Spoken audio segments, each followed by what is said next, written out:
Do they really want to sit at the negotiating table and mediate between Russia and the United States? Probably not. But why throw tantrums? That is totally uncalled for. This is how Putin commented on the statements of Ukraine and the EU to definitely participate in Russian-American negotiations. But why did the US go to negotiations with Russia in Riyadh? The question is not really trivial. Many people ask it, and all with different subtext. So let's try to figure it out. The Russian subtext is this. Putin sees that Trump is putting pressure and bending everyone around the globe, be it China, Canada, or Denmark, an ally or an enemy, it doesn't matter. Until now, only 2 countries have received his attention without aggressive rhetoric and hostile actions: India and Russia.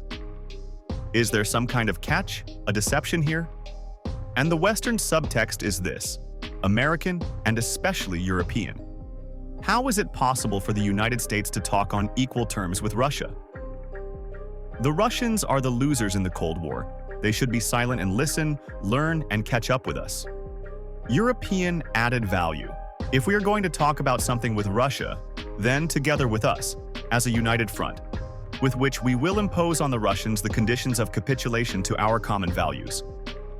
The answer to these questions is generally the same, but it must be conveyed to different audiences in different formulations.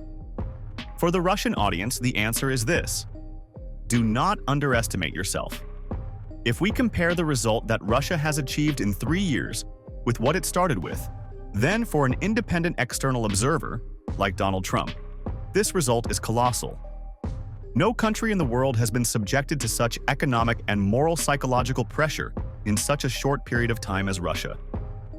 A record number of sanctions in history were imposed against it. They were openly going to eliminate it by non-military methods. And as for military ones, the entire NATO bloc waged a proxy war against it on the territory of Ukraine and at the hands of Ukrainians. And Russia endured these 3 years. It is steadily moving forward on the front, and its economy is growing faster than those who were going to tear it to shreds with sanctions. Of course, in a conflict with such a country, one can climb further up the ladder of escalation, but the end of this path is obvious: nuclear war and mutually assured military destruction. And that means it is necessary to enter into direct negotiations with Moscow. And the answer for the American audience is this: the costs to the US of the struggle to maintain victory in the Cold War have long exceeded the benefits of this victory. The Cold War was a long-term confrontation between the US and the then Russia, USSR, which was focused on Europe. They are trying to reproduce that situation now in order to maintain the US concentration on the old world. Only the line of military contact now runs not along Berlin, but along the Dnieper. However, for America in the 21st century, there are things much more important than maintaining the framework of the Cold War: China, India, Indonesia.